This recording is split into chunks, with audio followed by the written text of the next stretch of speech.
Connie Willis, the podcast. Taking you into new ways of thinking, even providing answers to questions you've often pondered. Connie Willis, the podcast. This is a Connie Willis exclusive. Whistleblower. What you're about to hear has never been heard anywhere else. This is Connie Willis, the podcast. Let's get back to our exclusive conversation with Robert Treat, private military, government contractor, and U.S. Navy Special Warfare veteran. He is here with a deathbed confession. His GoFundMe is in the description below. Informant. The pay was good, and I really was attracted to that. So I'm like, yeah, I'll do that. So I went to Atlanta, and they put me up at on the concierge floor of the Renaissance Hotel, really nice hotel. Gave me a Jeep Navigator to drive, and a big fat expense account. And all I had to do was, keep my ears open and report back. Well, then I got this assignment as part of that. That a Treasury aircraft had gone down, and on board was a $100 million worth of bank bonds, and these bonds were of the bearer type. It's the bonds that are deposited from the Treasury into foreign banks to support the liquid dollar, the cash stockpile in that bank.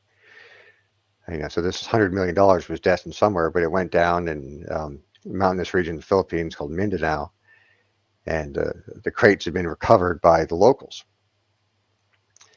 And the order had somehow got their hands on these crates. And I was tasked by Glenn to find out where they were storing them, authenticate them, and extract them if possible, and deliver them to Washington, D.C. I had a female contact name. I almost said her name, but I'm not going to. Well, I found the crates. The only problem was there was 3 times too many, which means 2/3 of those bonds were counterfeit. Oh. Well, I recovered the crates. Even the crates were perfectly duplicated. So now I've got $300 million worth of bonds. 200 million are counterfeit. 100 million are legitimate. And Glenn's like, take them up there and just drop them off this XYZ agency, another government agency up there. Well, NSA? I did. No. Like I said, no. Like I said, a lot of these government offices they're named something ridiculous. It has nothing to do with their function. Okay. The Office of Public Toilets, and they deal with nuclear technology, right? Gotcha. This is a way to throw the spies off. So they're, makes it harder to find things if you misname it. So I stepped out of protocol and I called the contact. And I said, Glenn asked me to bring this stuff up. This is a situation that there's 3 times too many. And I said, what happens when I bring these in? And she said, oh, well, you'll be shackled and you'll be detained until we determine which ones are real and which ones are counterfeit. Because they think you might have done something? It's just protocol. Okay. You walk in with $200 million worth of phony Treasury bonds, you're getting shackled. Okay. You're getting detained. And I called Glenn back. I'm like, look, Jay, I'll just call her Jay. Jay said, I show up with these things, they're going to shackle me and they're going to put me in federal detention until which time they're satisfied they're real. And she told me the process it would take to authenticate each one. They would have to authenticate each bond, make sure it was legitimate. And I said, I'm not flying these things up there unless you put $100,000 in my bank account. So, my wife and kids need to be supported while I'm incarcerated for God knows how long. Right? Does your wife know that you do these types of things, or does she think you do something else? Well, she thinks I do something else. What does she think you do? She thought I was a currency trader. Huh. So you kind of were a spy. Good cover, yeah, but a financial spy. Well, yeah, What's that mean? You wear a white hat, or what? What's that mean? I guess a little An more. expensive Yeah. hat. Okay. So in this role, I'm kind of spying. Yeah. Um, so it turned out that So you told Glenn, hey, she's going to shackle me up here. I don't like this. You're telling yeah. Glenn this about Jay. So Glenn reported back, that hey, Rob's not going to do this without $100,000 in his account. The CIA said no, and I was like, handle him your own damn self. I'm not taking him. If I'm going to sit in jail, you're going to pay me to sit in jail. IOUs aren't going to work this time. So I'm like, no, I'm not doing it. So he's like, okay, all right, well, fine.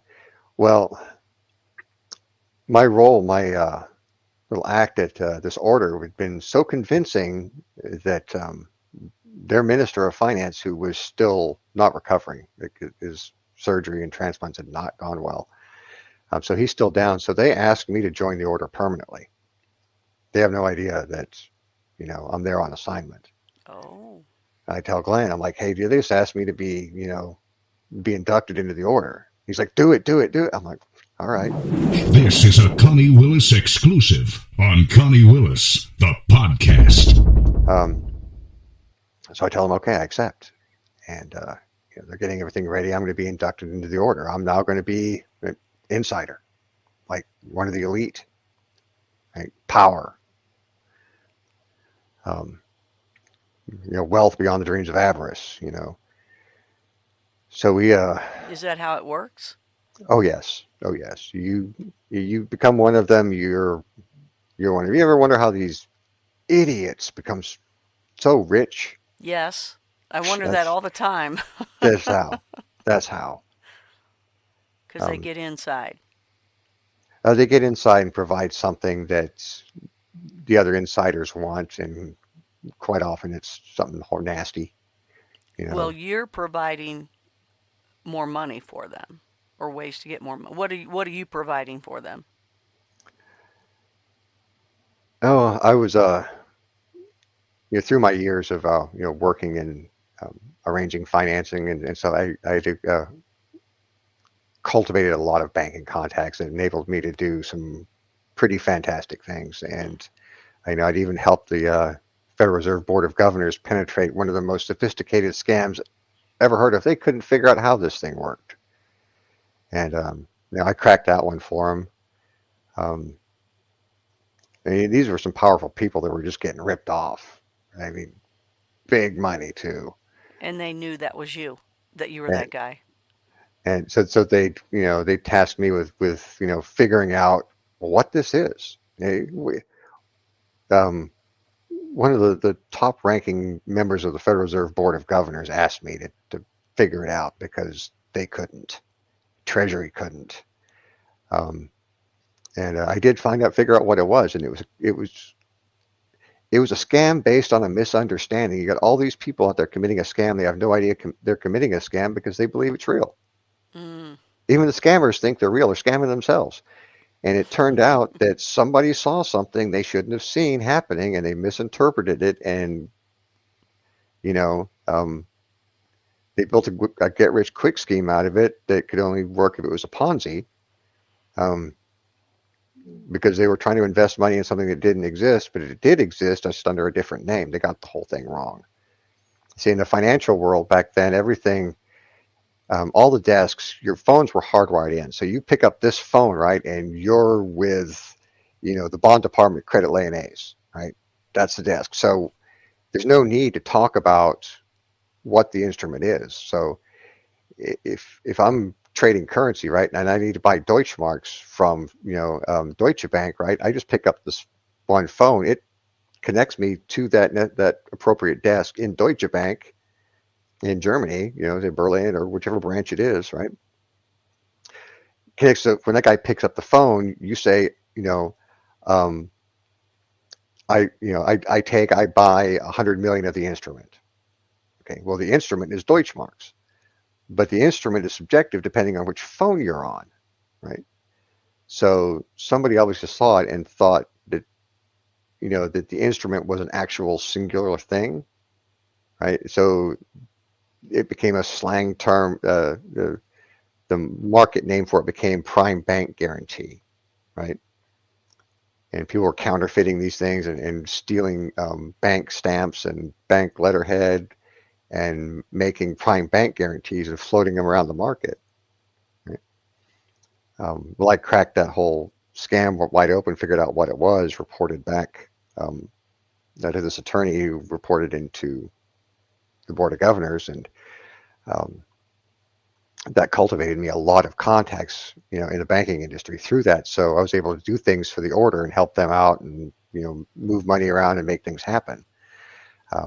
So they were like, hey, this guy's better than the last guy. Let's induct him in. And they recognized you when you came in with this.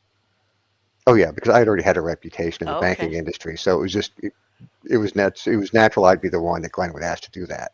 So Glenn's like, yeah, get in it. So it's not like you're doing anything against him. You're just now you can still work with him, but now you're also on the inside working with them, the elite. Yeah. Informant. What you just heard has never been heard anywhere else. This is Connie Willis, the podcast. Informant. Learn more about Connie, her guests, and be sure to join her private membership shows, Blue Rock Talk and Connie After Dark, at ConnieWillis.com. Whistleblower.